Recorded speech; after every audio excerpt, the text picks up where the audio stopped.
So, the wonderful Unity poet, James Dillett Freeman, tells the story about a young boy who looked through the plain windows in his home every morning, and he noticed that all the windows across the valley, that all the windows in those houses seemed to be glowing as if they were gold.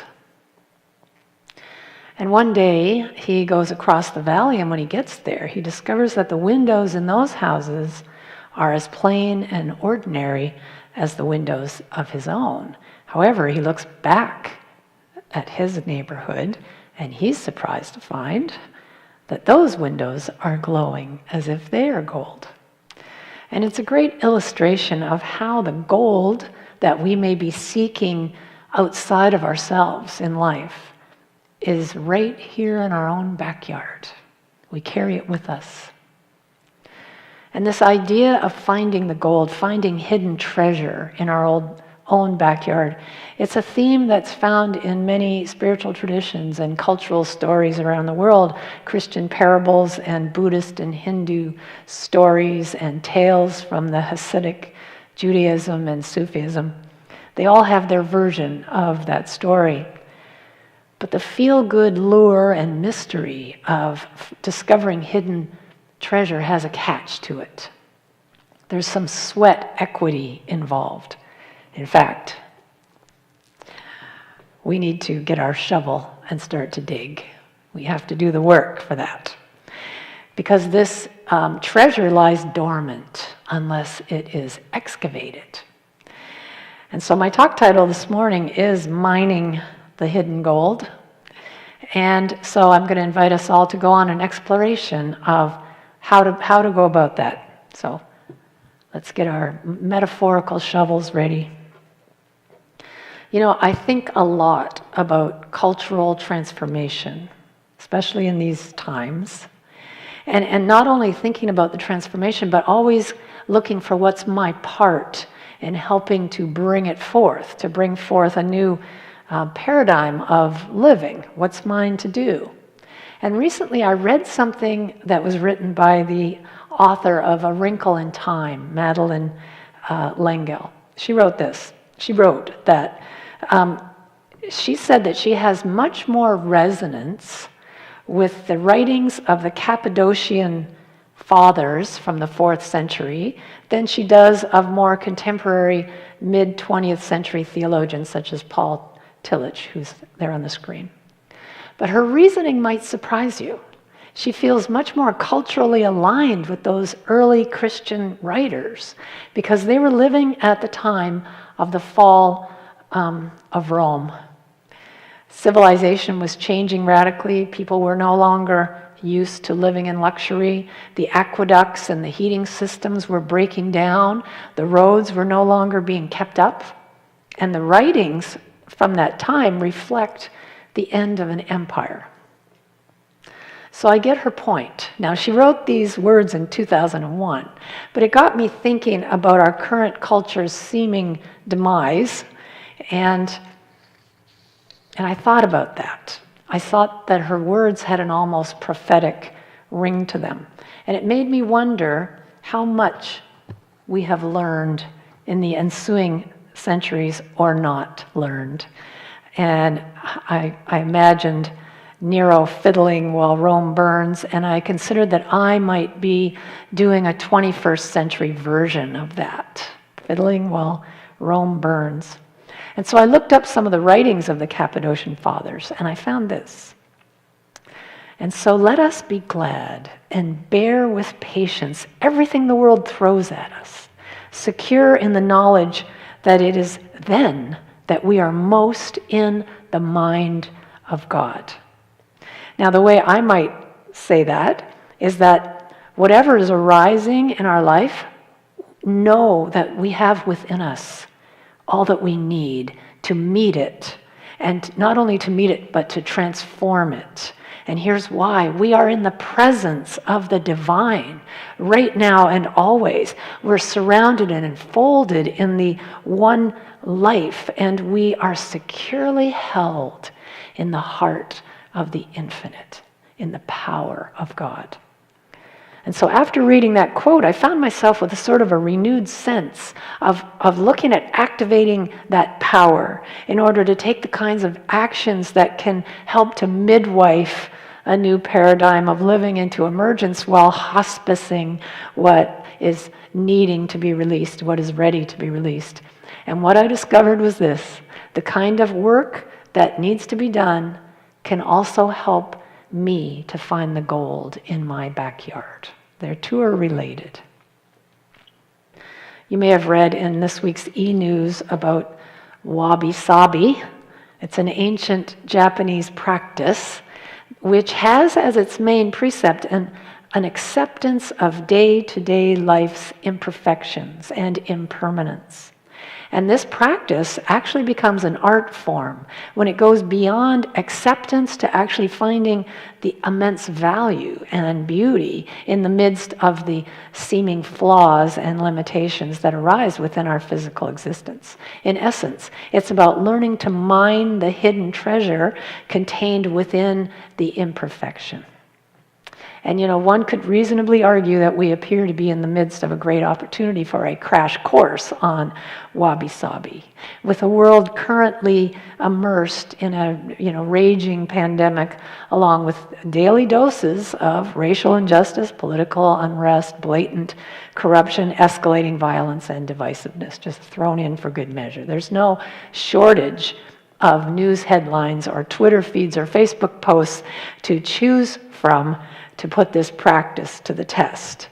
And we have a veritable smorgasbord of possibility to choose from in order to practice this art. And the work begins with willingness.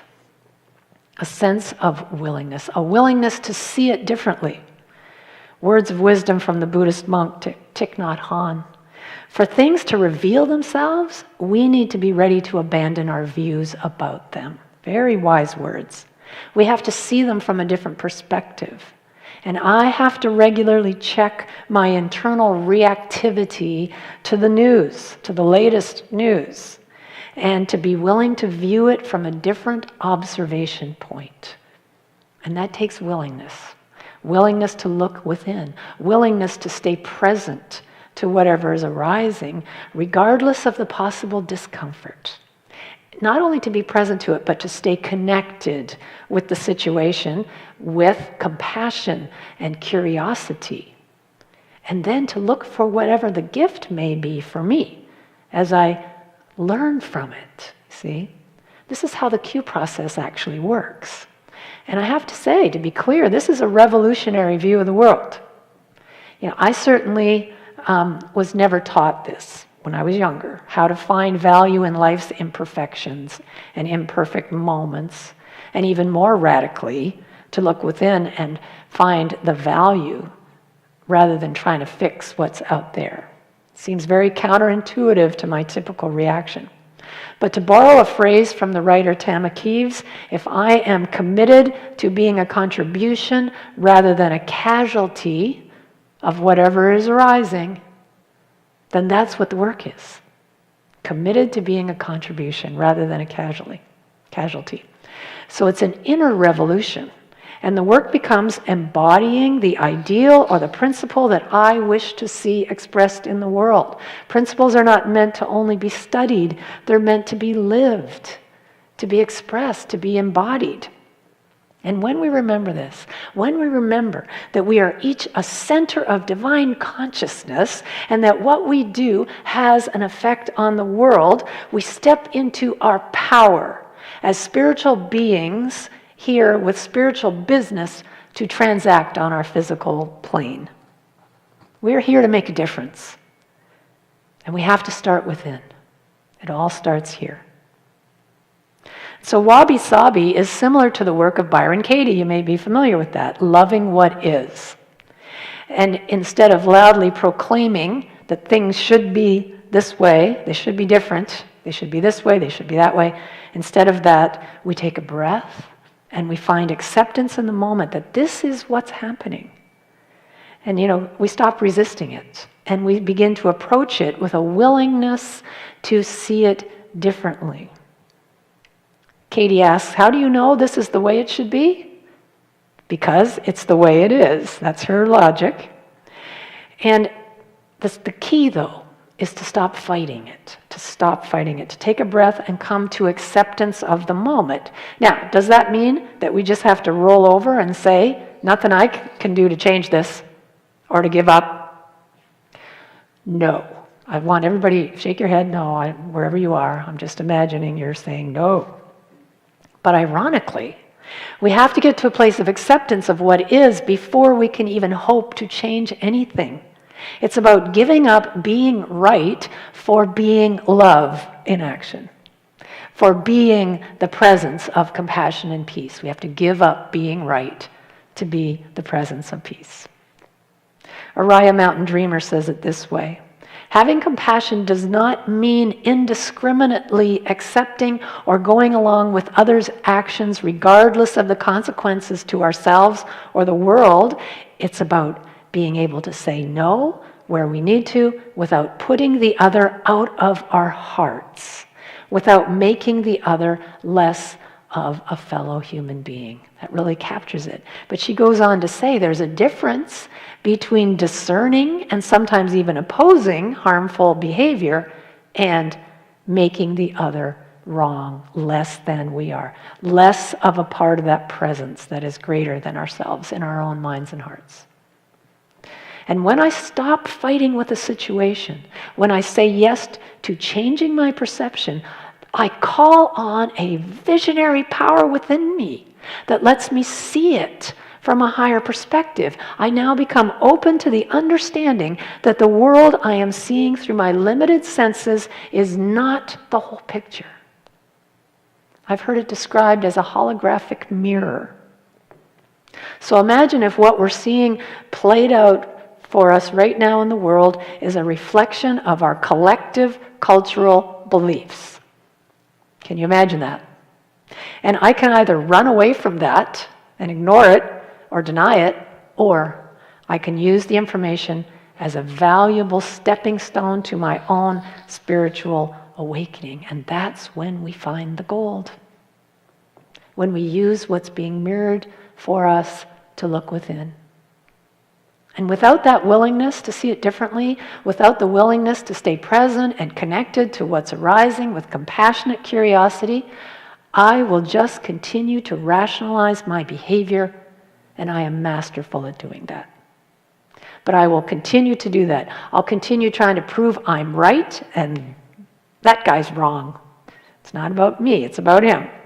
I'll use my words and my actions to defend my fragile ego, to protect my shadow, and to project my stuff onto the world. And I will stay lost in the reflection of duality. Do you see that? And I will continue to be a casualty rather than a contribution. Several of us have been studying the book Me and White Supremacy over the last 4 weeks. We have one other week to go. And if I'm being honest, the title alone was enough of a deterrent to keep me away from it at first. I had to take a breath. I had to step into the willingness to be shown something important for me to see. And that's why self-compassion is paramount. It's a key component of this work. Without it, the treasure will stay hidden while I continue to do these defensive postures. See? But what I've learned from that book and from a few others that I'm reading on the same topic is that awakening can be uncomfortable. I don't know if you found this, but it has been for me. And that I have to be willing to see how I have been complicit in upholding an unfair, racist system. But if I keep my eyes closed in denial, I can't change. There's no way. But if I continue to do that inner healing work of integration, then I can demonstrate that wholeness that I seek to manifest in the world. I bring my whole self to the holographic mirror, see? And I will keep getting closer and closer and closer to that gold within. The ability to transform the moment comes from within us. It just does. And the treasure is in our own backyard. The power of the moment to deal with whatever is arising with acceptance and willingness is the work. And it's not easy. It's not easy to do. Dr. Rachel Naomi Remen tells the story of a young man who struggled with this. And then he went on to demonstrate for me what it looks like to move from casualty to contribution. This young man had been a college athlete, and then he lost his right leg above the knee due to cancer. His dreams were shattered.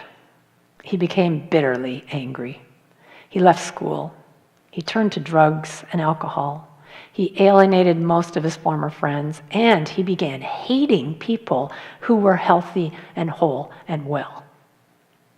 And on his second visit to her, Dr. Remen asked him to draw a picture of what he thought of his body. And he drew an outline of a vase with a deep crack in it. And he went over and over, the crack. He went over and over that crack with a black crayon, gritting his teeth and ripping the paper. And after he left, she folded the picture up and saved it. And as time went on, his anger started to change. It started to shift as he began to pay attention to others who were suffering as he was. And he started visiting young people on the surgical wards whose problems were similar to his own. And he was often able to help when no one else could. He would sit and talk to the families and the friends and explain to them what was needed, try to help them understand what they were going through. And the surgeons actually started referring people to him. Gradually, his anger faded, and it just got channeled into a positive actions, and he developed a sort of ministry around it. Well, one day he came across a 21-year-old woman who had just gone through a double mastectomy as a preventative measure because her sister and her mother and her cousin had all died of breast cancer, and she had this done in a preventative way. And she was deeply, deeply depressed. And whenever he tried to visit her, she would keep her eyes closed.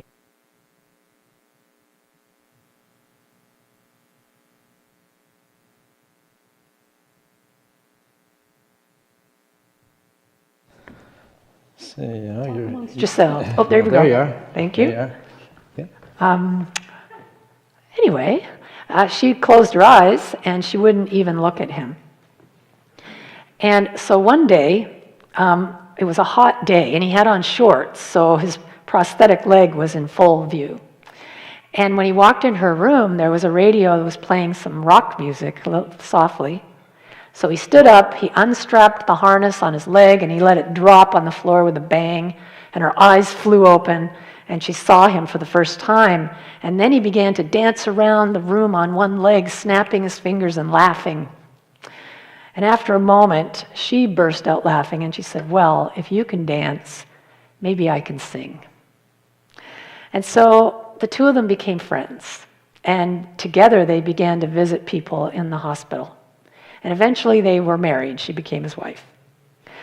In his final meeting with Dr. Remen, they were reviewing how far he had come and the sticking points and the turning points.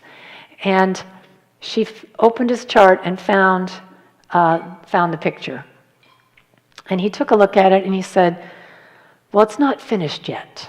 And so he took a yellow crayon and he began to draw yellow lines radiating outward from the crack. And finally he said, "The crack is where the light shines through." And so those cracks and scars are the places where the light shines through. It's where the gold can be found. And what we view as our flaws, the unacceptable, the unlovable, the parts of ourselves we want to push away or suppress or hide or project, they are the very places where we can unearth the deeper truth of who we are if we're willing to dig and find it. Because the sacred resides in the ordinary. The cracks are the way in. It's the portal to that deeper understanding of who we are. And when we look out at the world today, it's easy to be blinded by all the cracks and the scars. I mean, we might just kind of throw our hands up and ask whether there's any possibility it can be transformed at all. And the answer would be no. If we try to do it from the outside in, if we stay stuck in anger, resentment, us and them thinking, if we keep on arguing with the mirror, then we just keep those cracks in our focus and we don't see the value. But here's the thing. The principle of unity is grounded in the awareness that we are one in the Spirit. We are profoundly related. And that includes all people, regardless of whether that person agrees with me or not. Oneness doesn't offer us a not my problem card or a life is against me button.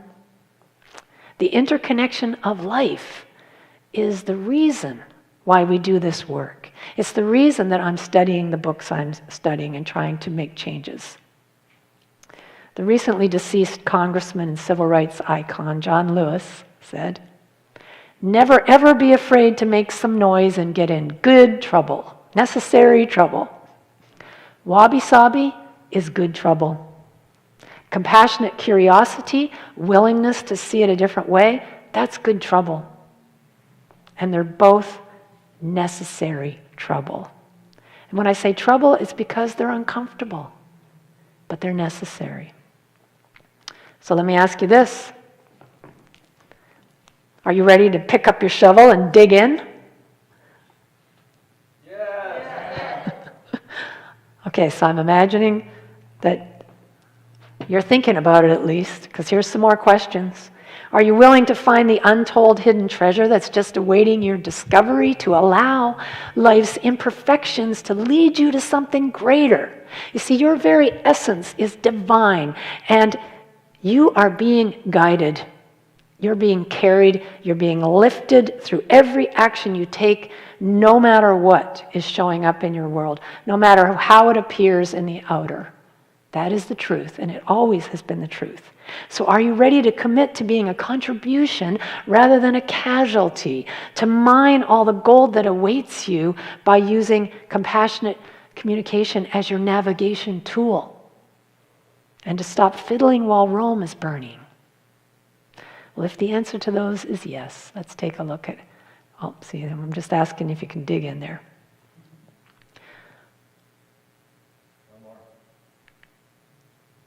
Okay. If the answer is yes, then let's look at how that can happen. First of all, when the world throws something at you, take time to pause and remember the power of God that is within you. No matter what is happening in the outside world, what is within you is greater than anything you may be going through. So turn to that power. Allow the presence to guide you. Step into who you have come here to be and commit to being a contribution rather than a casualty. And in order to do that, we have to let go of our resistance to what is. And that doesn't mean becoming a doormat. It means releasing the need to fight and instead come to acceptance for what is, while trusting that a higher power is at work in the situation. And without my resistance, that power can now flow. And then activate compassion, married with curiosity, as you ask your heart to guide you in actually seeing the gift, seeing the beauty, seeing the value in the imperfection. Sometimes that gift is very well wrapped. But remember that the cracks and the scars are the places where the light shines through. And so I invite you to try this practice and see what treasures you unearth, because the gold is right here in our backyard. And so it is. All right, way to go. All right, I'll put that back. All right, so taking it to heart. Take it. So we had an experience on the way to church today. We did. We did, and it was horrifying. It was. It was just, it just shook us. It rocked us. We were driving from Kettle Falls to here to Spokane to do the services, and We were about 3 or 4 miles outside of north of Chihuahua, and we passed an RV going, a little slower than the speed limit, and then right in front of the RV was a truck, and it was going like this. And so we were concerned that the person was intoxicated, and sort of it became even more apparent when he was weaving into the opposite lane and really threatening the well-being of all of us on the road. And he even went off the road, going 65 miles an hour off the road into a hayfield and made it back onto the road Without missing a beat. without missing a beat, not even slowing down. And until he came to Chihuahua, where the speed limit goes from 60 to 25 miles an hour, we figured something would happen by then. And by then, you decided that you were going to call and see if we couldn't get any support in that area. And as we got into Chihuahua, we saw the truck, and highway patrol person pulled in right behind him and pulled him over. Yeah. And it was such a relief to have that. That he wouldn't, yeah. The reason why I bring this up, because my reaction and your reaction was a little bit different. To be honest, I was really interested in the police getting this guy off the road, and you were really interested on this guy being okay and being safe. And to me, that is really the distinction between the work, is that are we going to let the outer experience cause us to react, or are we going to use the outer experience to remind us that we can make a contribution to the well-being in spite of the outer condition? It's still this person who's drunk at 7:30 in the morning. What would cause a person to have to deal with their life in that regard?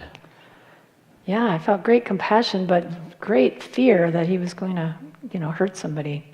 And so I had my phone out ready to do 911 and say, listen, you got to come. But then we saw that highway patrol, and it's like, okay, buddy, yay. Yeah. And he got him off before he did any damage. Right. So the takeaway for me is really recognizing, or the reminder anyway, is that we have the capacity to really shift into a sense of powerlessness, a sense of victimization, a casualty, to being able to be with what's happening without feeling diminished, and being able to make a contribution that actually uses the experience to unfold what is seeking to be birthed. But we have to hospice the part of us that doesn't want to have anything to do with the moment that we're in. Yeah, it's a pivotal moment for us when we realize, oh, there's a scar for me to look at, and we have that, we have that moment where we can either push it away and make it about somebody else, or just stop and say, okay, I'm willing to see it in another way, but I need help. Right. Yeah, I need a greater vision here. Right. And that's the benefit of this kind of community, these kinds of conversations, sharing transformative information that really helps us not just cope with what's happening, but overcome the discomforts associated with believing that we're powerless or out of control or not okay or unworthy. We can actually shift our inner state and show up and have a different outer experience manifest right before our very eyes. Indeed we can.